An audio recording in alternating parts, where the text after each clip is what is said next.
Make your next move with American Express Business Platinum. You'll get 5 times membership rewards points on flights and prepaid hotels booked on AmexTravel.com. Plus, enjoy access to the American Express Global Lounge Collection. And with the welcome offer of 150,000 points, your business can soar to all new heights.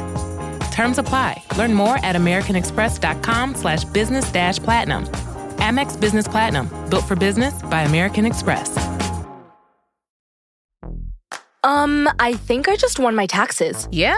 I just switched to H&R Block in about 1 minute. All I had to do was drag and drop last year's return into H&R Block, and bam, my information is automatically there. So I don't have to go digging around for all my old papers to switch? Nope.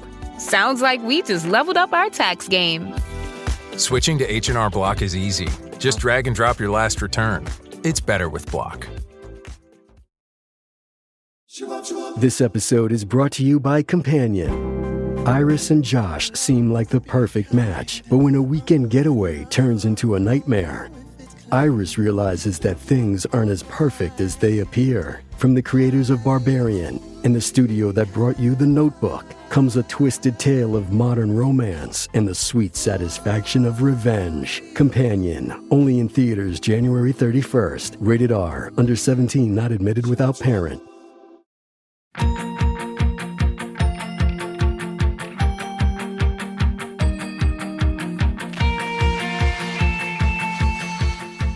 Welcome back to YA OK. This is your co-host, Alyssa, and we are joined by the lovely, spectacular, bang-having, that's an inside joke you'll get later, Eric J. Brown. How are you today? Hi. Great. My bangs look great today. They do. We had your friend Simina on today, and we had so much fun yapping it up with her. She is from Romania, so I had to ask her about Transylvania and vampires, but I feel kind of bad about it, but I needed to know how often other people ask. All the time. I mean, again, just, it's kind of like, I don't know. I guess you would just be like asking Americans like about food, like. Yeah, like is everyone there eating burgers? Politics. Yeah, does everyone hate Trump? It's like, it's like that sort of thing. Yeah, I guess you're right. Yeah. Or people who like live in Pennsylvania and they'll always ask, oh, well, do you go to New York a lot? And it's like, actually I do, because it's only an hour and a half away. But then they'll ask people from St. Louis and be like, oh, do you go to New York a lot? And it's like, no, that's 6 hours away. 8, 9? I don't even know how far away. When you said when people ask about Pennsylvania, my first thought was Amish people, because that's what I want to know about, is how close are you to the Amish folks? An hour and a half. Really?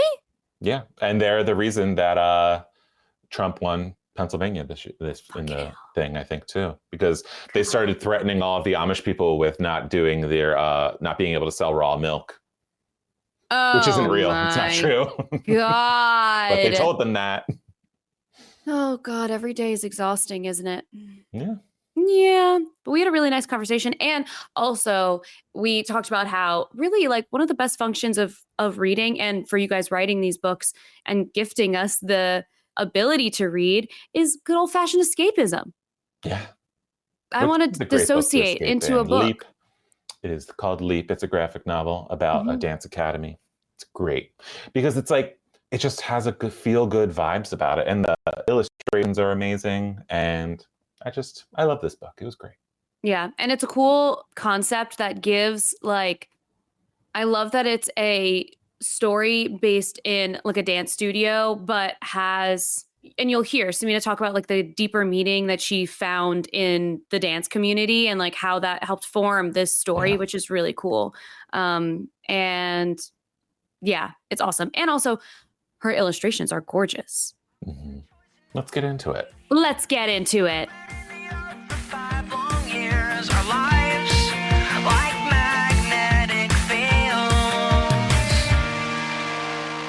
You are my universe. You are my universe. And I'm just a planet. Hi, Simina. How are you? I'm good. How are you? It's good to see you. You too. I think you're officially like the furthest person that has zoomed in because you are in Romania. So it's like nighttime for you, and I just woke up. So well, it's like 5 p.m. That's nighttime. That's nighttime. The sun sets at like 4 o'clock now. Yeah, exactly. That's nighttime. You have all of these lights on. I have the natural sunlight of my windows. So. Yeah. Simina, I have a question about Romania because I saw someone. This is going to sound silly, but I saw someone on TikTok, which is how I hate starting any sentence that way, who is from Romania, and she said every time she tells someone she's from Romania, they ask her about Transylvania and vampires. Does that really happen as often as that? Like, now I'm asking you, but It happens really often, actually. Like, I thought you were going to ask me about Transylvania when you just started. I want to ask you something about Romania. Like, oh, here it comes. Yeah, like it's funny because I wouldn't have asked that unless I saw that person's TikTok. And in the comments, people were like, I've never asked someone that. And I was like, yeah, I wonder if this girl just like, she had a very like goth look to her. So I was like, maybe people are just like assuming because like she's related to them. Exactly. Like Dracula. It's part of her bloodline. Wow, I'm surprised people actually ask so much. Last time that happened was actually when I was leaving from New York in November, and about to get on the plane. I was checking in my suitcase, and the guy stops me and he's like, I have a question for you. And I was like, is there something wrong with my passport? And he's like, no. So is Dracula's castle like really big? And I'm like, it's actually not that big. Sorry to tell you. I like that Dracula's castle is real. Like, you can actually go see the guy who inspired the story and like his actual castle. That is fun. I like that. That gives a sort of Disneyland vibe to a place that is real. Yeah, but I mean, it's very small. It's underwhelmingly small, and he didn't actually live there that much. Like, I think it was like his summer castle. Yeah, his summer castle. He had the winter castle. That was the nicer one too, but it doesn't exist anymore. We did talk extensively about this when we met Eric. I know. So that's the other thing. Samina came into Philly to do an event, and I was her in-person conversation partner. But to my credit, I did not ask you about vampires. I said, oh, what kind of things, like where should I go if I would go to Romania? And you said, well, there's Dracula's castle, but it's very boring. I've been groomed into saying that, by everybody. But no, that was a very diplomatic way to ask. I wasn't even trying to like dig for the vampire stuff. I was genuinely like, oh, what else is there to do? But then you kind of like shot down. You're like, nah, nothing. It's just the vampire stuff. And that's it. There really are more things, but I feel like that's our biggest selling point, like with the whole Nosferatu thing going on right now. I think, like this is the moment, You guys are going to get a lot of. I'm anticipating way more questions like that in the future. Mm-hmm. You're going to have like a Nosferatu bus going around. Oh my God. They also filmed Wednesday in Romania. I think. That's true. They did. And they had like tours here. Well, not in Bucharest, but like I think wherever they filmed. Like in the. Are they filming the second season there? Because Gaga's supposed to be in the second season. Oh, I don't know. I haven't actually looked into it that much. That's good casting. Look into it for us. Trying to start going and spying and see if you can get onto set and everything. But let's talk about not vampires. Your graphic novel Leap, which has no vampires in it, but it does take place. Might disappoint some people, but it's entirely vampire free. It didn't disappoint me. You know why? Because I think you didn't sell it on the vampires. I think I was like, okay, well, it takes place in Romania, but I know there's no vampires there. It's just about a dance academy. I actually thought more Suspiria than vampires. So that's what I was disappointed in. There were no witches. Well, you can never please everybody, right? Like, yeah. There's always something. Can you tell us a little bit about Leap? Leap is my debut graphic novel that I wrote and illustrated myself throughout like 4 hard years. Yeah.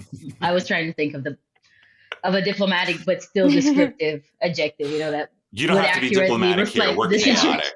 Okay, nice. Okay, yeah. So 4 grueling,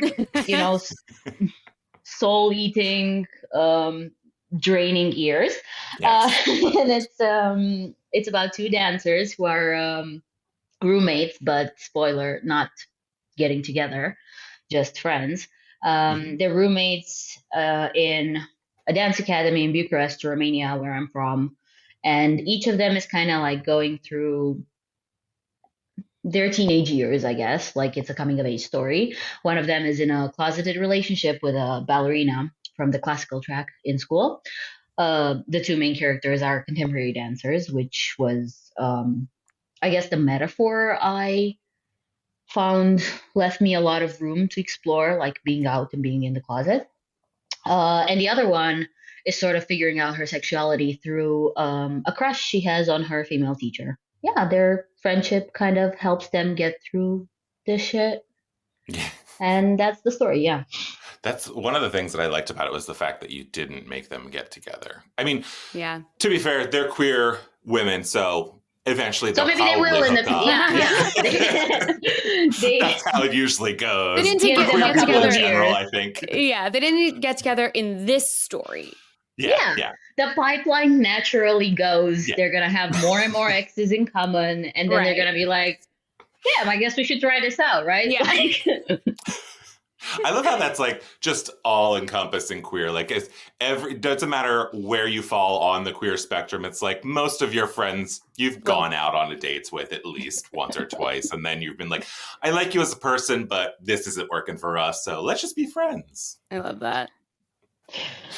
I mean, I love it and I hate it because, like, I hate that this is universal. It doesn't matter where you are. It's still queer culture, you know, lesbian classic behavior, being best friends with your ex. I am best friends with my ex, actually, that the one that inspired Leap. But I still think we should, like, I've been thinking lately, you know, the more I go to therapy, I'm like, I think we should reject these stereotypes. This is bad. Like, I don't think it's fun and quirky to be a U-Haul lesbian. I say as a U-Haul lesbian myself. This might seem controversial, but I think we should maybe, like, look into why we're doing these things and not do them anymore.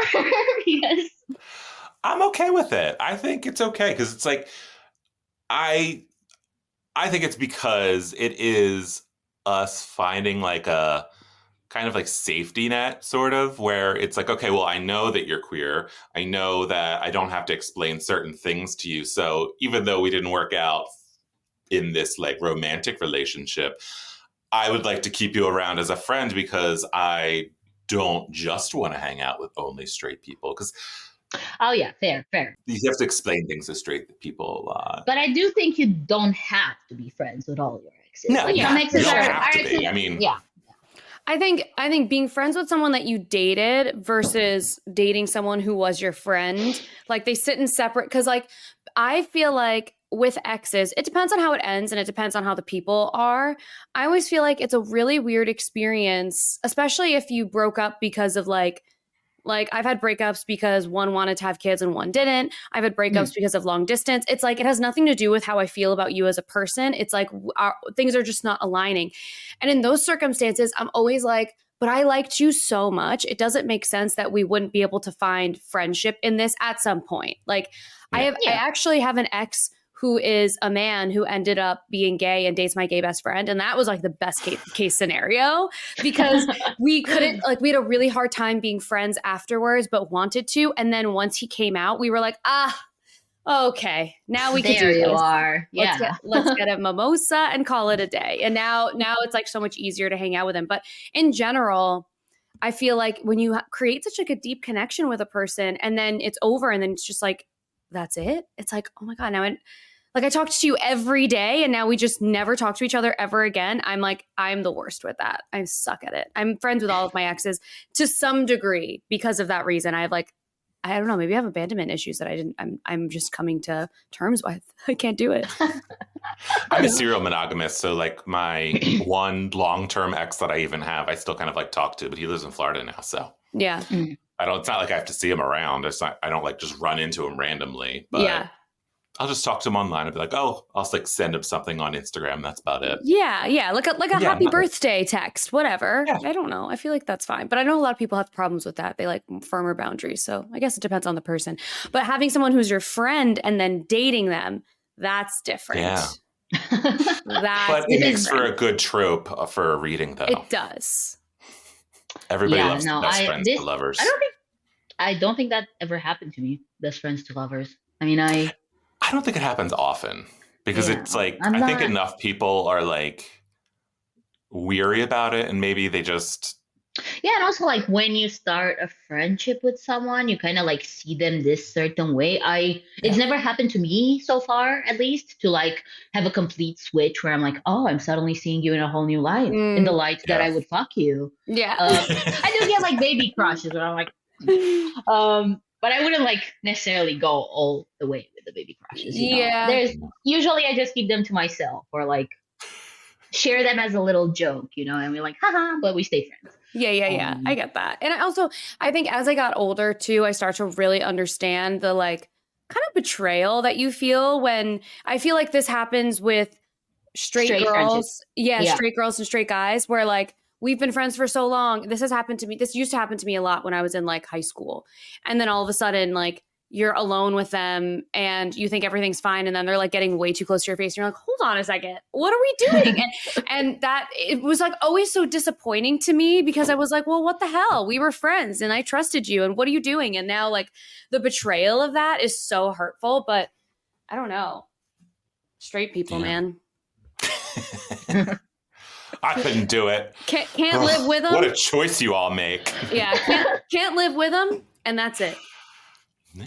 I guess it's true that you're born this way, you know, because if they could choose, they probably would. Yes, 100%. I've had this conversation with many a friend. I'm bisexual, and so I've given myself the choice. But for people who are not, I think about that all the time. Whenever I have fights with men on the internet, which is unfortunately more often than I would like to admit, I always am like, you think people chose this? You think that someone saw your dusty, crusty ass that you don't wash and said, that's what I want for my future. That's my vision. Fuck out of here. It's just so crazy. Anyway, how did we get here? I don't know. I love that Leap was inspired by your actual life and like your actual a friendship that you have. That's really beautiful. Well, no, it was actually it was like the toxic relationship with a closeted ballerina that was inspired by my. Oh no! Okay, but this made for a very good moment right now. No, we're very good friends now, but we weren't friends when I signed for the book. Okay. We were like in the post breakup no contact period when I signed for the book, and then space. We kind of started talking again as friends. You know, we approached each other very slowly and we hadn't talked for like a year. We each did like a lot of therapy in the meantime. And it honestly still amazes me to this day how well we work as friends. But luckily she has a sense of humor, you know, and it's like, it started off inspired by a relationship, but like it's moved away completely. Like it's not, you know, something that people in town would recognize her if they read Leap. So she found it really funny. And she was a ballerina, you said? No, she studied in a very conservative environment, I guess. And this was just like the metaphor I found to reflect this type of relationship when a partner is out and a partner is closeted. And this was mostly like I started looking into the dance world because I was kind of trying to think realistically and not set myself up for failure in the beginning. So this was like almost an admin decision, like a strategic decision in the beginning to like make this a book about dance, because I was thinking I'm going to be working on this for the next 3 or 4 years. What do I like to draw? What am I curious about? What would I like to explore more of? And I love drawing people in motion. And I wanted, you know, this would have been such a good chance to look into this more, you know, like go see more theater, go see more dance performances, more ballet, look into classes. And I started doing that, and it was great. It was so much fun. It kind of changed my life for the better. And I know I sound a little cultish when I say this, but no. I think that's what happens when you start doing, because I started contemporary dance classes, and it is a little cultish, I think. Yeah. That's so funny. So the experience of being able to like go into this dance world, what part of that made you feel changed? Like what was your takeaway from that whole space? I think so in contemporary you do a lot of, because I didn't want to start into ballet. I did some classes, you know, and then I went to see a lot of performances, but ballet is not a very, I guess, yeah, it's a very conservative environment. It's not very diverse or friendly with diversity, if that makes sense. Yeah. And I think that's still kind of applies everywhere in the world. Like if you're not thin enough, you're not welcome. If you don't have a certain body type or strength or any of that. And, I just didn't want to expose myself to that. Yeah. I did my research. I talked to people, but I didn't want to like do that firsthand necessarily. I would absolutely love to take ballet classes as an adult if I knew it was a safe space. Mm-hmm. But I haven't been able to find anything like that. So I went into contemporary, and what changed me a lot after doing it for on and off for like the past almost 4 years now is that in contemporary you do a lot of breath work, you do a lot of one-to-one partnering, and a lot of exercises where you learn to communicate non-verbally with people, and you like build relationships this way. And I got lucky because I made a really close group of friends through the dance classes I'm taking, and we're like a family now. We travel together, we do our holidays together and stuff like that. So that was like a very personal takeaway also. But I think anybody can really benefit from contemporary classes because like you do a lot of elements that are basically somatic therapy. Or like therapy through dance and stuff like that. There's choreographers in Bucharest that used to be therapists or like did psychology in uni, and they have like a very like a therapist's approach to movement and dance. And in contemporary, usually the teachers are like, especially when you're not like making the living out of it or like a professional, they're like, what matters most is what it feels like, not what it looks like. And I think that can be very healing as an adult to have like a safe space where you can move without feeling self-conscious or embarrassed. Because I think a lot of the people that are coming for the first time into these classes that I'm taking regularly, their first reaction is that they're so stuck because they don't know how to move their bodies as adults without feeling super self-conscious. And I was definitely in that position when I first started going. And it takes a while to like break the ice. But I think it can be very good for you. Or like it was for me. I like that you kind of chose dance too, because I think the way you described it is perfect, because I think anybody who isn't involved in dance, they just immediately think that it's an art. So obviously it has to be welcoming. But I think you don't realize I didn't even realize it until I was reading this. And I was like, oh no, ballet is very restrictive and it's very like exclusive, where you have to look a certain way. You have to be a certain person, and they are not going to be as welcoming to queer people as like more contemporary dance and like other avenues of dance. Yeah. And I think you're right. It is the perfect metaphor because I think there's just so much stress in being ballet, because ballerinas have to like basically change their entire body, and then don't they have to retire by like 27 or something? Like, yeah, that's kind of it as far as I know. I think there may be there are probably some companies where they don't really do that anymore, but like they're only inching towards some kind of progress in this direction, like diversity in every form, like including of age. So I know there's like a handful of like prima ballerinas that are maybe in their late 30s or 40s, but I don't think that's the norm. Yeah.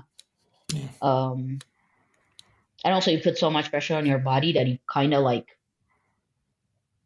can't really last more than 27, I guess. Like, yeah.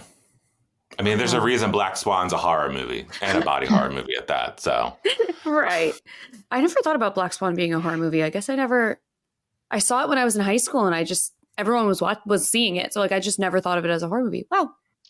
I haven't seen it in ages. It's kind of gay, right? Like it's pretty clear. Yeah. Very clear. Mila Kunis is hot in it. Like, it's just the attitude she has. Yeah, I think we all need to revisit Black Swan. That's a good take. It's a great movie. It is a great movie. And Winona Ryder's in it too. I always forget about it. And then she pops up and I'm like, oh, right, I forgot. What's her role? Like, is she like a teacher or something? She's the prima ballerina, and that's who Natalie Portman is replacing. Or technically Natalie Portman and Mila Kunis are both replacing her, but she like gets to be too old, and so they kick her out and replace her with Natalie Portman.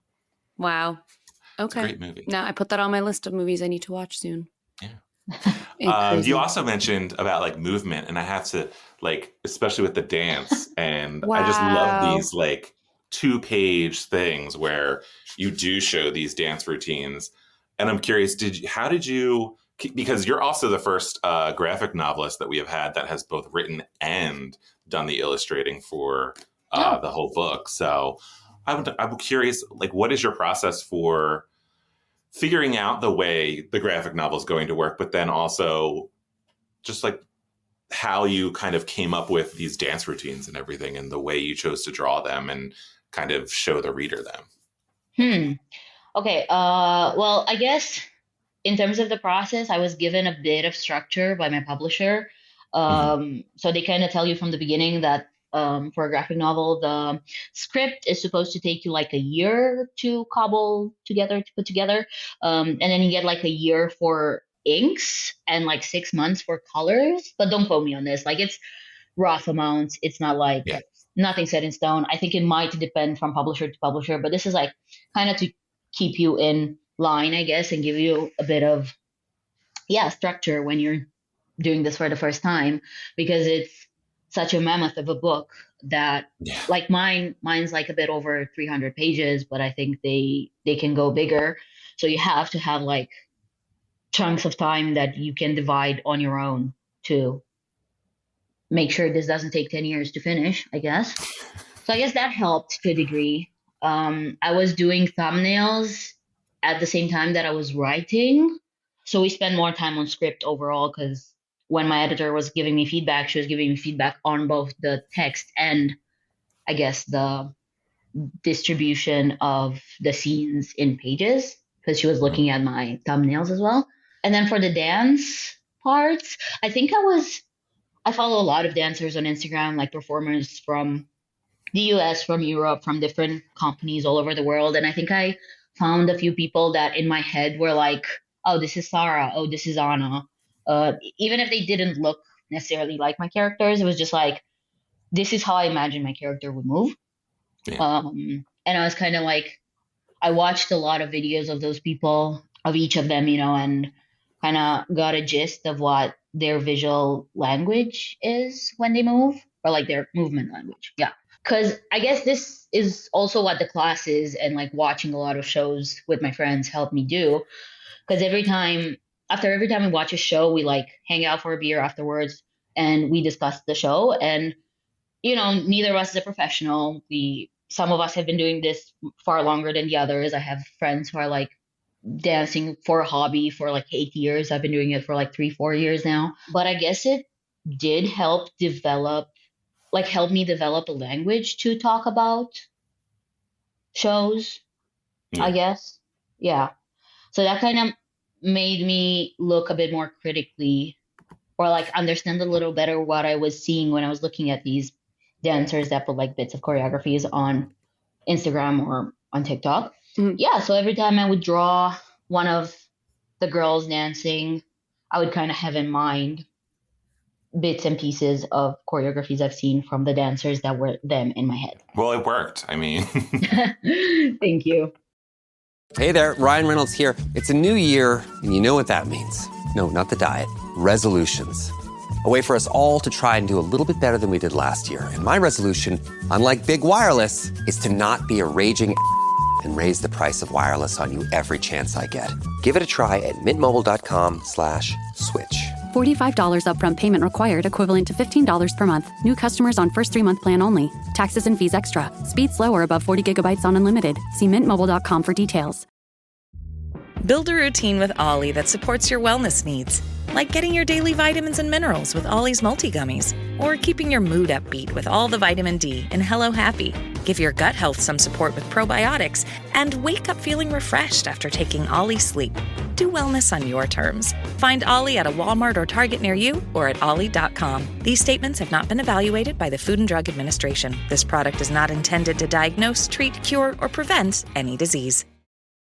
Hello everyone, we're Superhero Stuff You Should Know, and if you think you know about superheroes and comic books, think again. We got romance. We got action. Romance? We got comedy. We got everything you need, man. Come on down to Superhero Stuff You Should Know for all your superhero needs. I don't know about this romance. What part are you talking about? We've got all kinds of sketches, and then deep dives on top of that. Come on down to Superhero Stuff You Should Know. All right, so come on down to... Wait, why did I say come on down? To Superhero Stuff You Should Know. You went to art school, right? Like for drawing?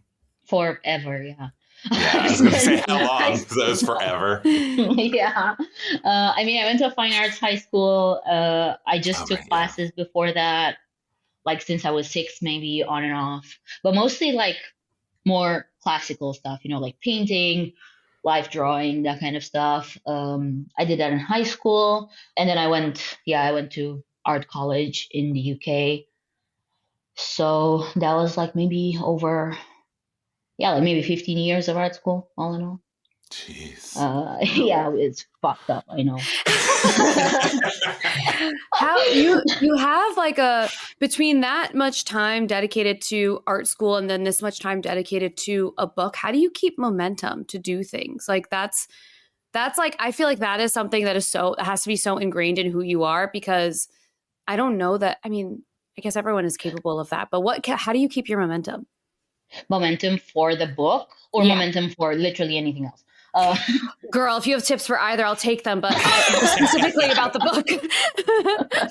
Right. Well, I guess I didn't at first because I couldn't possibly, like, I knew what I was getting into because there were, you know, like it was typed out in my contract, but I guess you can't really imagine what it's like because I've never done something so like such a long project before. Yeah. And that's why I'm so scared, and I've been telling Eric these days that I feel so daunted, I guess, by starting work on my second book, or like working on a pitch for a second book, because now I know what it's like, and now I'm very self-aware. I was completely unaware when I started Leap, you know. Right. Like, I know it's gonna be out in like 4 years, but who the fuck can imagine what, you know, like, right. I can't wrap my mind around what 4 years means. You know, like I'm going to be 31 in 4 years from now, or like 32. That just sounds fictional, you know, like I have no idea what the fuck that means. Yeah. Especially on like a day-to-day basis. It's like the cumulative 4 years, like in an everyday sense has to just, it's so different. Like, how do you conceptualize? It's like when I think about like Madison Square Garden has 20,000 people in it. I don't know what that means. Like 20,000 people. The only way that I can picture like a mass of people is when I think like, okay, Madison Square Garden. And similarly, it's like, I can't conceptualize 4 years. No, I know. Exactly. The stress of every day in that 4 years that's a whole other thing. Yeah. And I don't know, like I don't know if I can give any tips because I don't think I was very self-disciplined at first. I am scared of consequences generally as a person, although less and less so, which isn't helping in work environments. But I think I was appropriately scared at first, you know, to like not breach contract. Like I wanted to be good for them. I think And now you're realizing it's all made up and it doesn't matter anyway. Yeah. Like, yeah, that's now I'm more like they're taking their time. I'm going to be taking my time. Exactly. You know, like, because they always want you to stick to the deadlines, but deadlines are all made up. Like if I know there's some writers, you know what? There are very famous writers who we don't need to mention, but I'm pretty sure that if you are a YA reader, you know about those series where it's like the first two come out in like within 2 years of each other, and then the third one does not come out for 8+ years. Just the fact that can happen means that deadlines are not real. Yeah. You have to put out like the best thing you can, and your publisher can be like, well, we want it by this date. And it's like, if you get it by that date, okay, but you probably will not. And and then so many things happen in to. other like parts of the bookmaking process anyway. Like they can be like, we need it by this date and I'm going to give it by that date. And they're going to be like, well, everything's going to be delayed another 6 months because of reasons. So like, it wasn't that serious in the first place, right? Like, My second book, they had like a deadline, and I met every single deadline, and then the US publisher delayed it an entire month.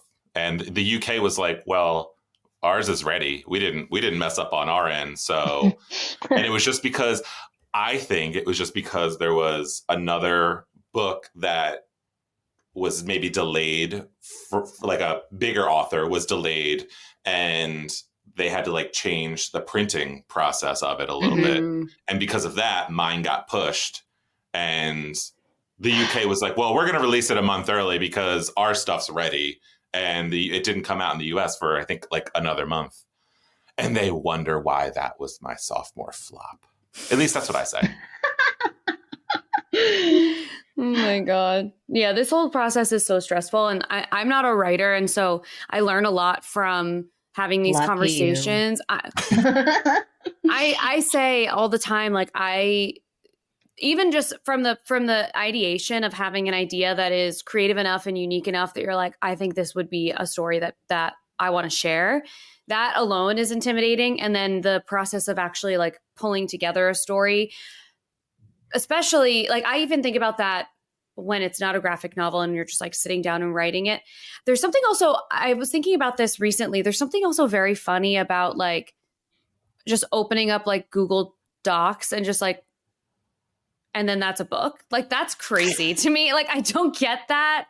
That's crazy to me too, because I don't do that. Like, I got signed solely on the fact that well, in the beginning, I think that's what it was. I got signed because I knew how to draw, and I tricked them that I could at least be taught to write appropriately. You know, like I could read, you know, like I had learned to write as in I was literate when they signed me. Right. So I guess they could work with me, you know, like. I mean, that's step one, just being literate. Literacy. Yeah, so that's where I was. I feel like in terms of that, it's kind of easier when you're pitching a graphic novel because they will sign you. They will sign you based off mostly an art sample. Like it's, I guess you have to give them like a script overview, but they're going to work with you on that anyway. So it's really idea and drawing. And then you just have to be, you know, I guess decent enough for them to work on the writing with you. I'm joking. I don't think it's that bad. But now I have almost unwarranted street cred because I can like go up to people and be like, I wrote a book. Exactly. I was going to ask, I would tell everyone. How did you approach that? Like, because you came from just illustration, and then how did you kind of teach yourself how to tell a story? Because you do a great job of telling a story in this. And I mean, the illustrations are great, but I'm saying the character arcs and the way the story progresses in these 300 pages is done really well. And I'm curious to know how you approach that and how you kind of figured out on the fly pretty much how to write a book. Well, I have a really good editor. Yeah. And I got a really great feedback from the beginning. She really understood the characters and kind of helped me, like, didn't figure things out for me, but she was always asking the right questions for me to kind of figure it out myself, which was great, and helped me kind of like develop the characters where they were a little flat and lift up parts of the plot that were a little saggy. So that was great. I mean, I did like writing before. I just didn't have like formal education in that. But I did a lot of media studies in school. So we did in high school and college. So we did a lot of analysis of texts and like looking into story structures and ways of storytelling, because I did graphic design in college. So you kind of went through a lot of forms of visual storytelling, I guess. Yeah, I don't know if that answers the question. It does, but I want to make sure that you're giving yourself credit because I am. Good editors do help bring out the best of your book, but again, they only give you suggestions. It's your job to make sure it still works. That's true. Yeah. Definitely give your editor a little bit of credit, but take most of it because you wrote it. All right. Yeah. No, I don't think. Yeah.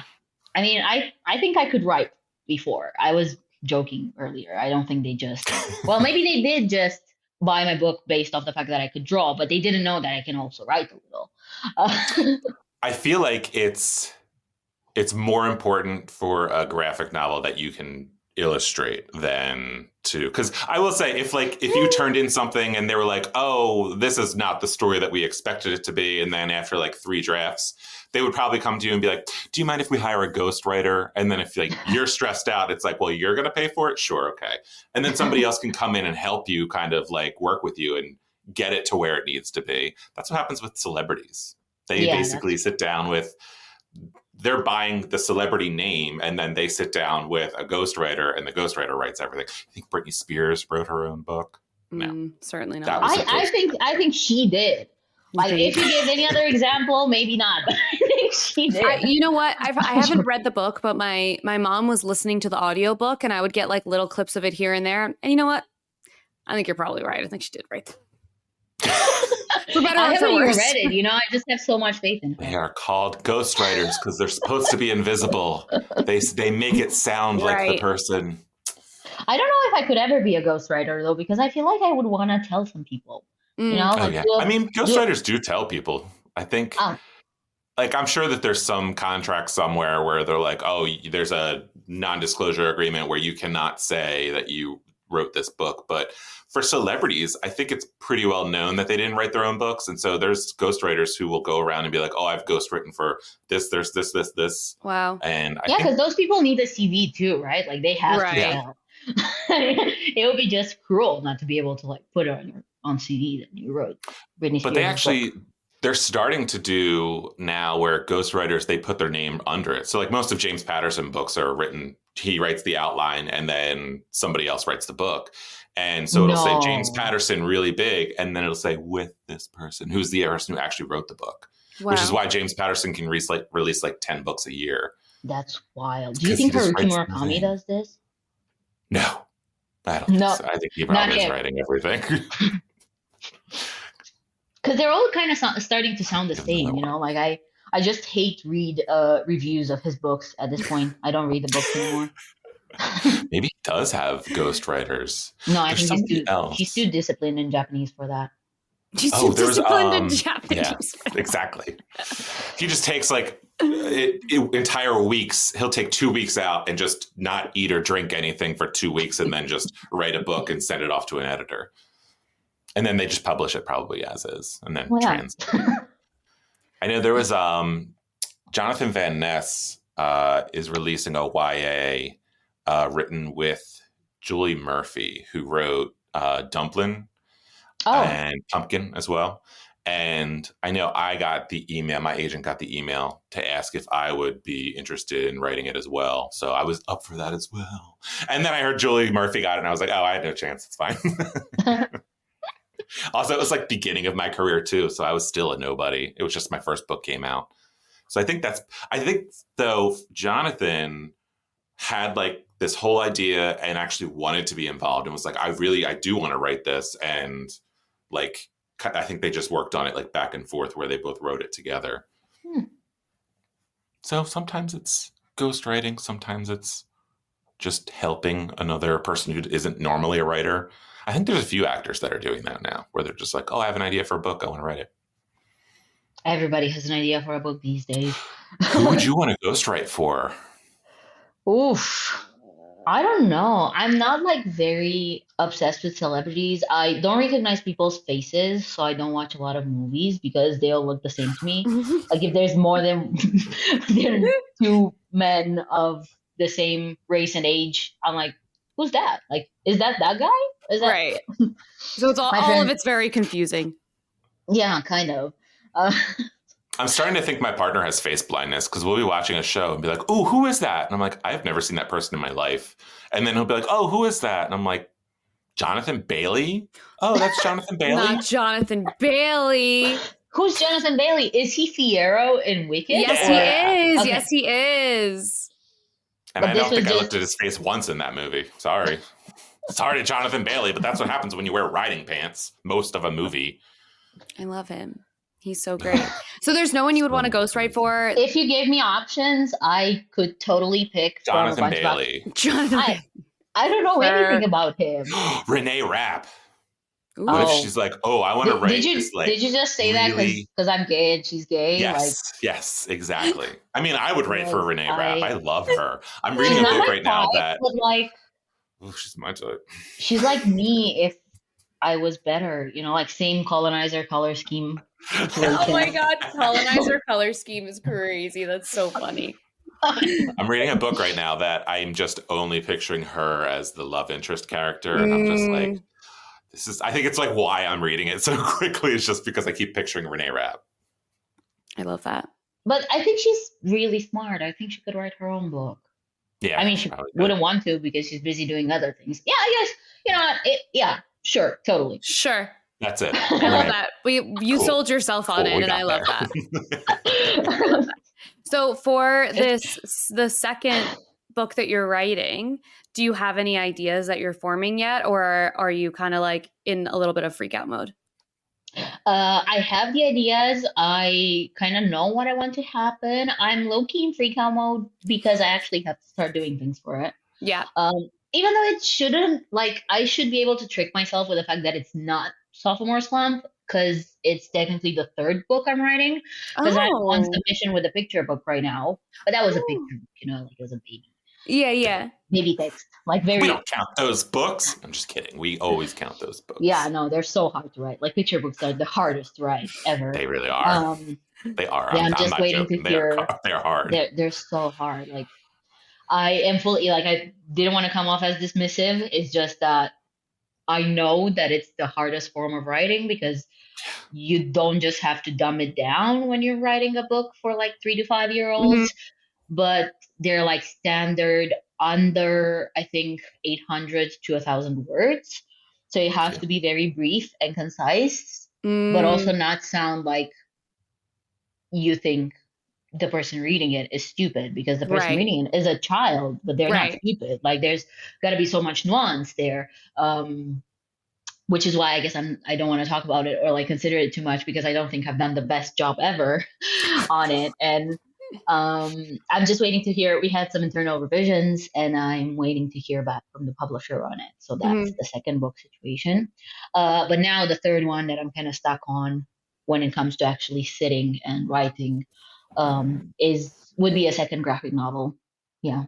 But yeah, now I'm so aware of everything I would do differently with Leap. And I feel like I went off, you know, talking to my friends over drinks and like when I did events and stuff. And I always say like, oh my God, I'm going to do things so differently now. Like I'm so like, I know things now and I'm going to be so unhinged with this one. Like Leap is kind of a quiet story. And that was partially also, I think, because I was just starting off, you know, I didn't go full feral on it, you know, like, definitely not that kind of situation. I think I was maybe holding myself back a little because I was like very nervous and anxious and like didn't know how the industry works and stuff like that. But now I know things. And I guess that's what makes me stuck right now because I'm like, I know all these things. I've been telling all these people that I'm going to go fucking apeshit on this second book.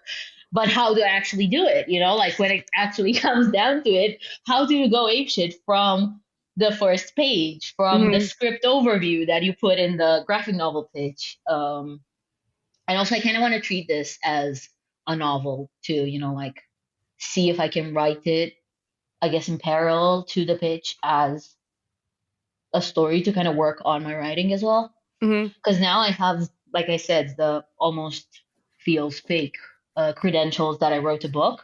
But I've been looking into getting more, like doing some writing classes, you know, some fiction, some memoir kind of stuff. Because I feel like I could benefit from the structure and like a bit of theory and stuff like that. And like, yeah. I think you're just trying to get in your own head with that, though. Oh yeah, totally. I think for sure. You already I don't think did you it. need any of the classes. I think you're trying to avoid it by taking classes on it. I totally am, yeah.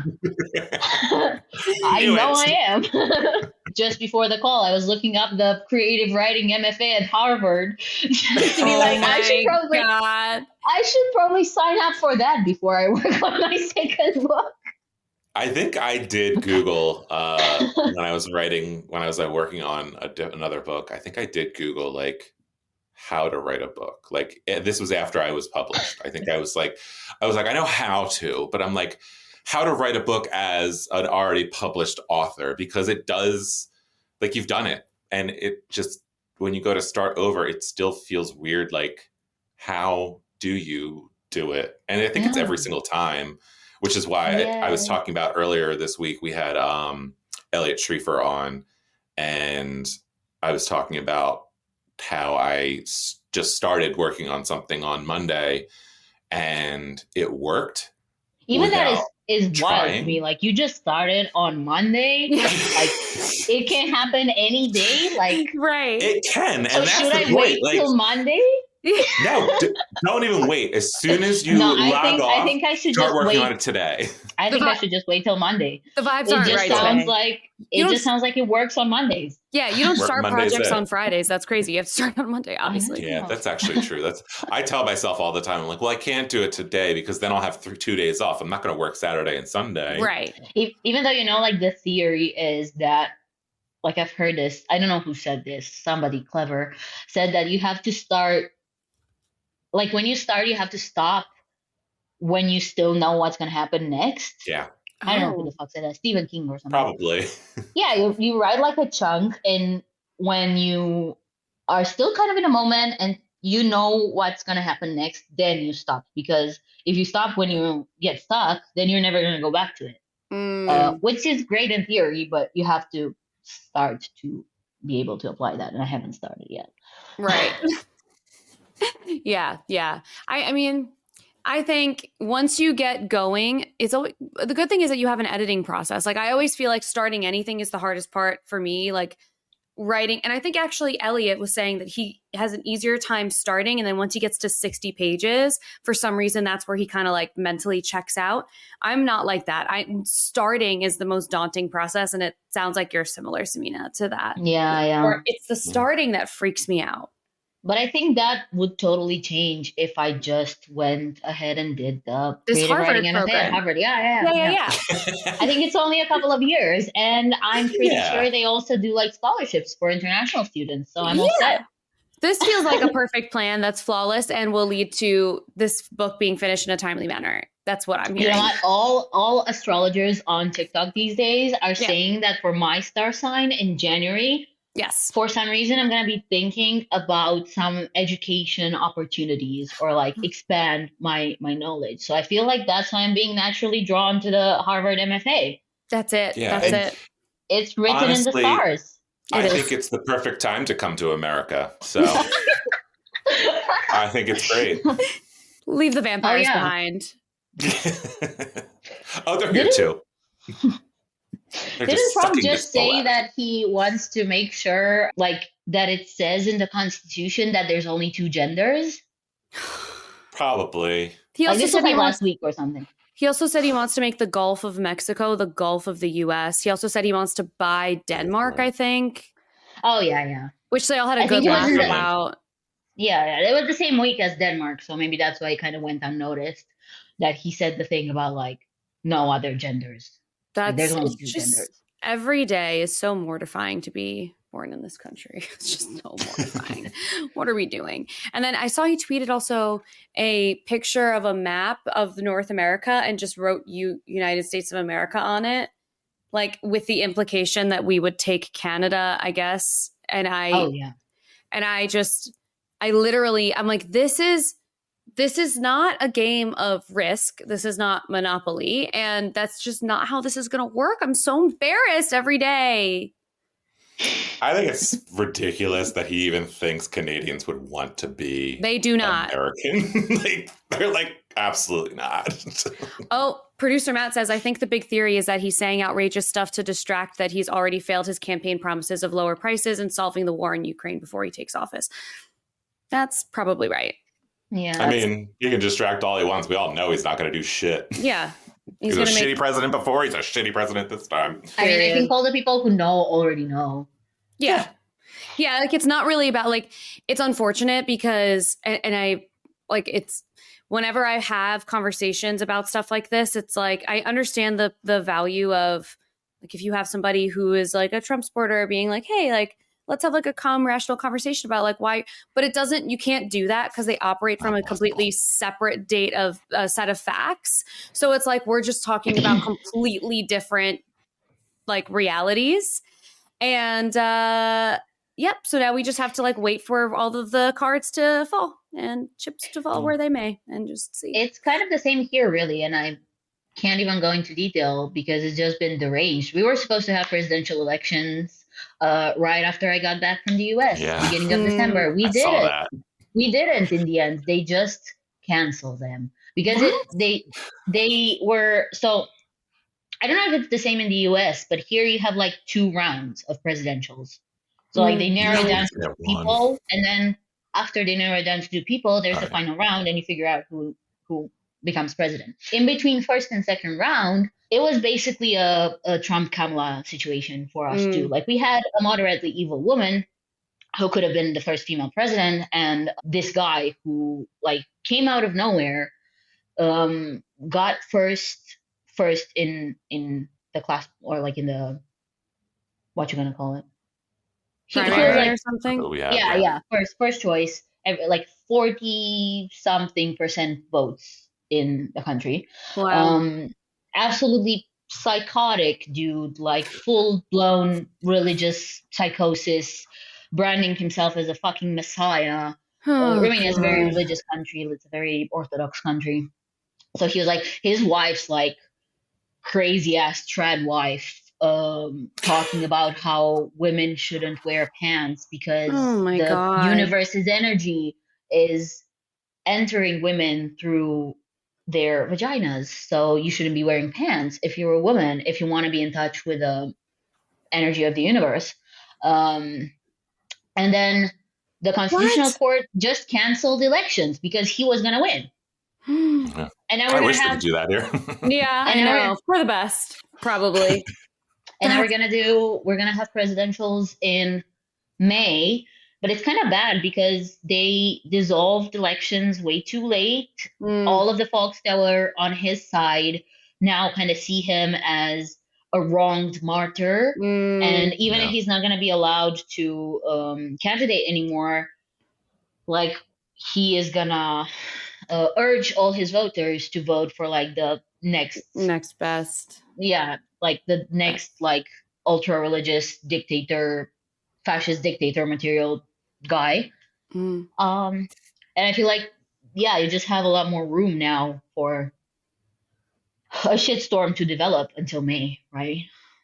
Wow. Lucky you. Yeah. Oh, fun times, yeah. It's all bad. It's all bad. It's so really stressful. all bad. God. I'm so confused about how this happened. It felt like everything was progressing in such like a, I don't know, in such like a positive way. And then all of a sudden in the past like couple of years, I'm like, what the fuck is going on? Yeah, and it's kind of everywhere, you know? Yeah. Like, I don't keep close track to like what happens in other countries in Europe, but I think far right parties are kind of on the rise in Germany and Italy and don't quote me on this, but I think the Netherlands, UK, it's kind of everywhere. Yeah. Wow. It's wild. It's wild. I don't want to blame social media, but and you want me to write a book without the Harvard MFA in these conditions, you know, like in this economy? In this economy? Oh, no, but that's what people need. They need good storytelling and they need good like outlets of escapism. And that's kind of, I think, your guys' function in all of this. Yeah. It's good old fashioned escapism with gay ballerinas. Speaking of escapism, Simina, what are you reading right now? Anything fun? Ooh, I just finished All Fours by Miranda July. I think How was that? It was good. It was like a whirlwind, I think. I only realized after I finished reading it that she is the director of Cajillionaire, and I loved that movie. I don't know if you know it. I don't know. Because apparently she's a director and she writes. So that was, I bought my mom that book for Christmas. I wanted to buy it to my mom, but my mom, I think, mostly reads in Romanian, and it's not translated yet. But I didn't know what was going to happen. Like at any single moment in the book, I didn't know what was going to happen next. I love that. It was really fresh. Yeah. I want to read it. I heard what it was about, and I was just like, I'm going to get this for my mom. What is it generally about? I feel like I'm really not the best at describing books. I feel like I'm barely decent at describing my own book. And correct me if I'm wrong. I think I can do it. Okay, let's just do it together. We'll do it together. Okay. It's about this woman. She's like a high-level executive, and she goes on a business trip. Right? No, she's a successful one. She's successful. Yeah, she's not an executive. She's like a creative. They don't tell us very much about what she does. She's like, she does books or films or stuff like that, creative work. But she goes somewhere. She's supposed to go on a business trip. Yeah. Yeah. And then she goes to a seedy motel. Yeah. And starts having no strings attached sex with this younger man, right? Okay. Yeah. A guy who works That's all I know. Her. Yeah. And she's ready to throw away her entire life. But she doesn't. She doesn't. Well, maybe I shouldn't have said that. Spoiler. But and I love that you heard the synopsis of this book, Eric, and you thought, my mom should read this. I was like, female empowerment, boom. I think my mom will like it. I love that. I think it's really interesting. And what I was just going to say is that this woman she's married and she has a child, but she is queer and talks a lot about her previous queer relationships and has further queer relationships, and like a sort of, I guess, not epiphany, but like she reflects a lot on, I guess, the way aging women are perceived in media and in society these days. And I guess in terms of that, it's really interesting because she's in perimenopause, I think, throughout the book. Yeah. And she's like reflecting on this as well, but like in a very interesting and unhinged and funny way. She's funny. I like that. Yeah. This is a very interesting book. Kind of like The Substance, but without the body horror. Oh my God. What is it called? All Fours by Miranda July. And we continue to build the TBR that will never end. What are you reading, Eric? The one that I was talking about that I keep picturing Renee Rapp in is called Run Away With Me. It's a kind of like almost like Thelma and Louise YA, where this girl who's like her mom's boyfriend is abusive and like hits her, and she like at one point threatens to kill him in front of other people, in front of other people to kill him, and then he ends up dead when she comes home from school one day. And so she runs away thinking that people are going to think she did it.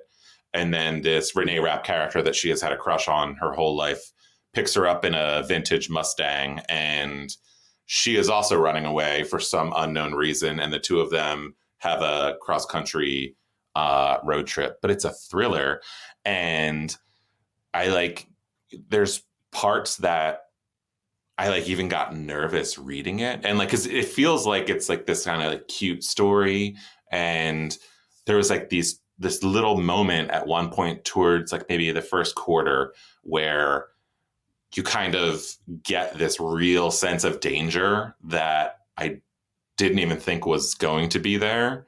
And just like, if you're a young girl trying to travel across the country, it's like, that is a really fucking dangerous thing. And there's like that sense of danger almost immediately. And I was just like, okay, I want to keep reading this. So I'm very excited by it.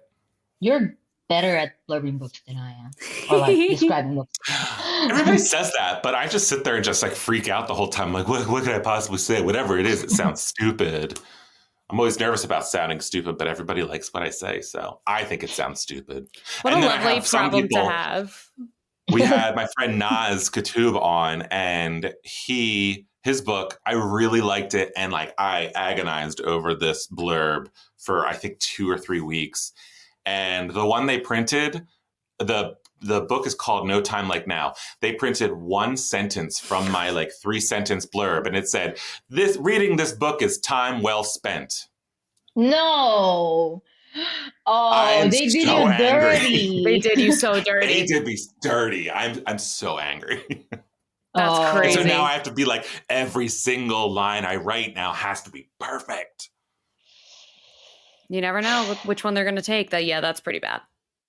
Yeah, this is a lesson. This is a lesson. This is a lesson for all of us. Sometimes you win, sometimes you learn, and you learned hard on this one. Okay, why have I never heard anyone say sometimes you win, sometimes you learn? T, that's so good. I always hear like sometimes like you win some, you lose some. Sometimes you win, sometimes you learn. Wow. Yeah, and sometimes it's all learning.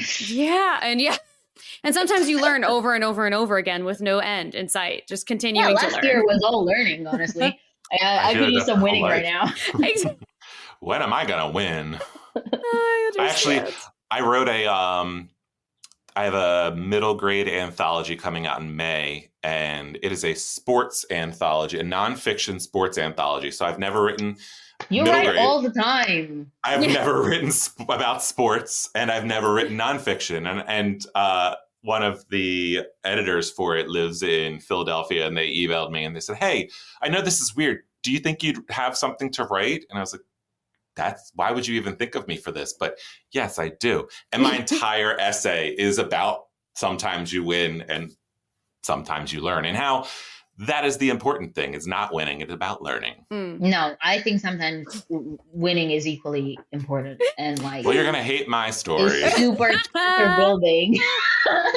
You know what's super character building? Winning. Yeah. The opposite. I'm telling you, it's the opposite, because I have seen how people who only win act. Not only win, but like, you know, three lessons, one win. You know, I think that's that's fair. That's a good balance. Yeah, I just eat that. That will keep you grounded. But you know, like, and it'd be good if it just came in a row in life. You know, like, if you just don't win and learn something, you know, you will know that there's only 2 more to go, and then there's a win again.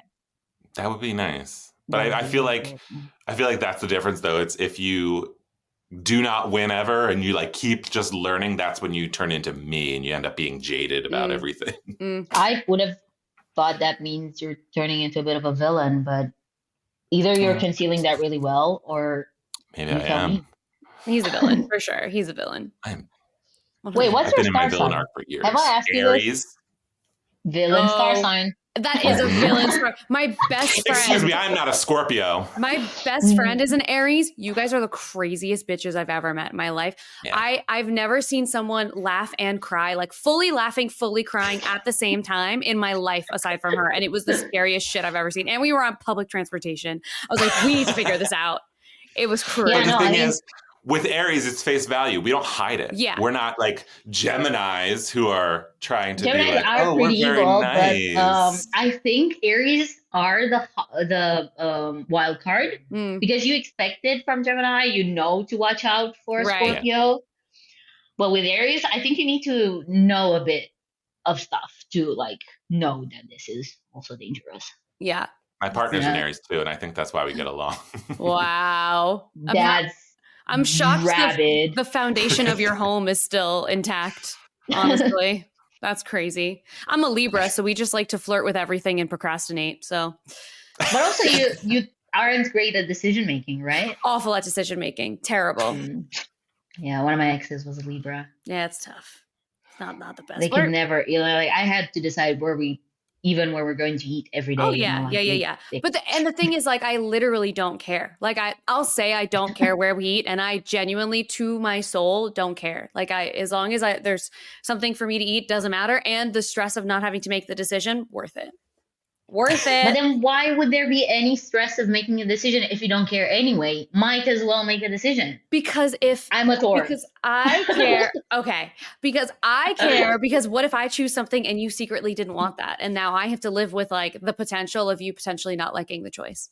That would crush me more than if I just had a meal that I was like meh about. And this is, you know, and we're going to work on this forever. That's a lot of mental gymnastics. Yeah, just figure out where to eat. This is why every day of my life I'm tired, because this is what my brain does. It's insane. Just use an app that like makes the decision. A randomizer. Yeah. That would work for me. That's what I do when we can't decide on something. My husband just will not ever make decisions.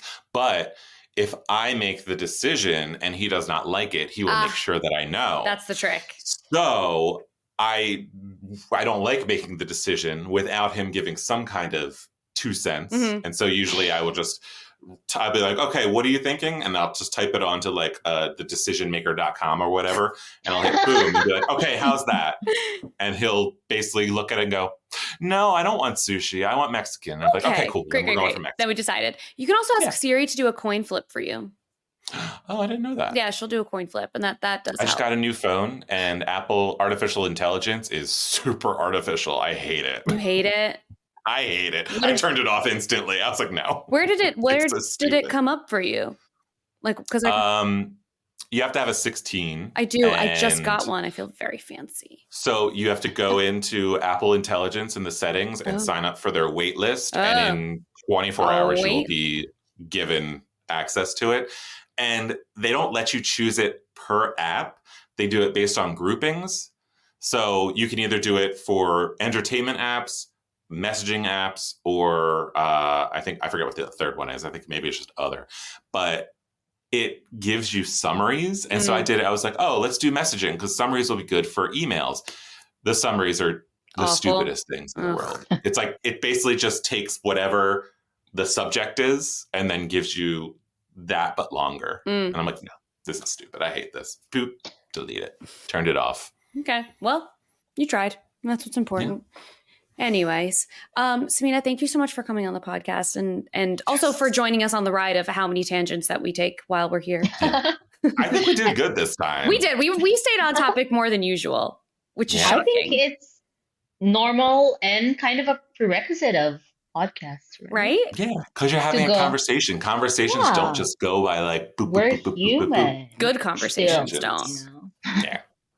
But thank you for having me. It was a pleasure to be here. We'll have you on in 4 years when you are both a Harvard grad and your next graphic novel. Oh my God, we're going to have such a blast then. You know, I'm going to maybe have one more book out by then because I just don't know how long the program is. I think it's probably 2 years. So yeah, that will leave me another 2 years to start with. Okay. Well, I'll be probably halfway through my second graphic novel then. Perfect. I think that's a great plan. I can't wait to check in. Say hi to the vampires for us. When she asked me how far we can take it, I tell her we can take it across the entire universe. You are my universe. I'm just a We actually, even after that whole conversation, I think we just talked for about 35 minutes after recording. Yep. So we just continued the conversation that we had started, but it was less about books. So I guess we kind of gifted our listeners that by not having to sit there and hear us bitching a little bit more for like 40 minutes afterwards. Right, exactly. We did talk a little bit about what you were reading. And in the actual, like while we were talking to Simina, I still am reading the same thing that I was reading last time, which is Cursed Bread and Pride and Prejudice. So I don't really have big updates on what I'm reading, but as always, the TBR just keeps growing. Yeah, I don't even know what I'm going to read next because I'm just so focused on this. Yeah.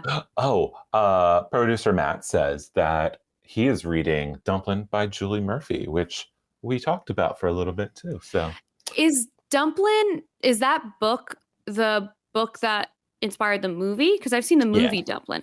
I loved that movie. I didn't realize it was a book. Yeah. Jennifer Aniston's in the movie, right? Yeah, Jennifer Aniston's in it. It's so great. Oh my God. Okay, I didn't realize that was a book. Now Dolly Parton produced it. Yes, movie. she did. Now I got to add that to my TBR too. It'll never end. Actually, I have a question. Do you have a preference? Oh, it's a trilogy. Dumplin', Puddin', and Pumpkin. Wow. Okay. Of course. And producer Matt read Pumpkin first. That was an interesting choice. I'm considering moving away from Goodreads because it is an Amazon company and using maybe Storygraph. Yeah. So I think I'm going to, I think that's what I'm going to do. Because we all heard about Fable, right? No, what's that? Whew. All right. We're gonna extend the episode a bit because so everybody was there was another one called Fable. There is another one called Fable. But what Fable did is when they had the end of the year wrap up, they used AI, and there was a lot of like Black readers who got the AI was supposed to like do this like kind of biting, kind of like reading you for your taste in books, but it started telling Black readers like things like, oh, maybe don't forget about all the white authors that you're forgetting, that you're not reading. No! And it's like, what the fuck? Like That's I saw people screen crazy. cap it and share it and be like, why the fuck did they say this? Who thought this was okay? Wow. And I thought it was the first couple times I was looking at it, I was like, this has to be like a joke though, right? Like this can't really be real. Multiple people it happened to. And Fable like apologized and everything, but I think everybody's like, no, we're already moving on. They even were like, oh, we're not going to do AI anymore. Storygraph, go for it. That's what I like. Yeah, and Storygraph it was created by a Black woman, yes? I believe so, yeah. I think so, which is great. Like I want to support her. And also that's rough for Fable, because if it was just AI, then it's kind of like shitty AI and less of a all AI is shitty. So right. And companies need to stop trying to go all in AI. They have to chill out with AI. They have to. I actually, and like I don't want to keep our listeners for too long, but there was I've been saying that, and then I just continue to yap. You know what? We probably should have just kept the whole 40-minute talk session. I know. There was a post that Matt, I don't know what it's X. Kelly. Oh, Matt Bernstein, XIV. I don't know what Roman numeral that is, honestly. Is that 7, 6, 4? I don't fucking know. Whatever. What are you saying? Matt Bernstein. He posted about the link between like all of the fires that are happening and like environmental impact, and AI was like briefly touched on. And in the comments, I was like, I want a better understanding of how the link, like what the link is between AI and energy usage. Because in my mind, it's like a website. So like, what's the difference between using AI and Google and stuff like that? And that comment has like over 100 replies on it. So if that's something that you are also interested in, there is so much information, and I'm very grateful for the people who responded because I have a much better understanding. But it is really interesting and definitely encouraged me to like back off of my use of AI for sure. Because I do enjoy ChatGPT. I think it's a really helpful tool. But oh my God, the impact is a little crazy town.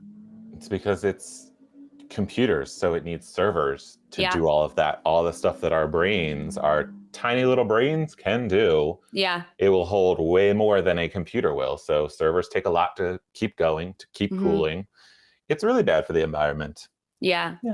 It's crazy. So let's take a step back from AI in general. I think it's time.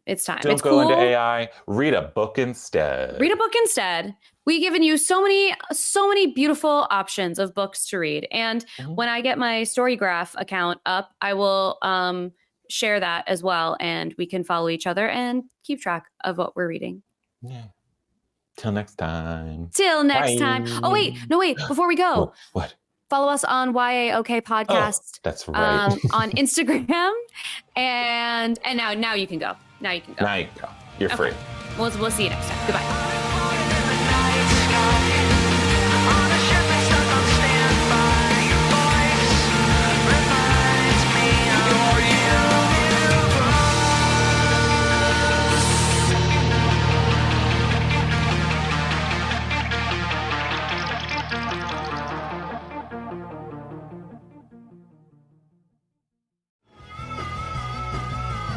You're listening to the Geekscape Network.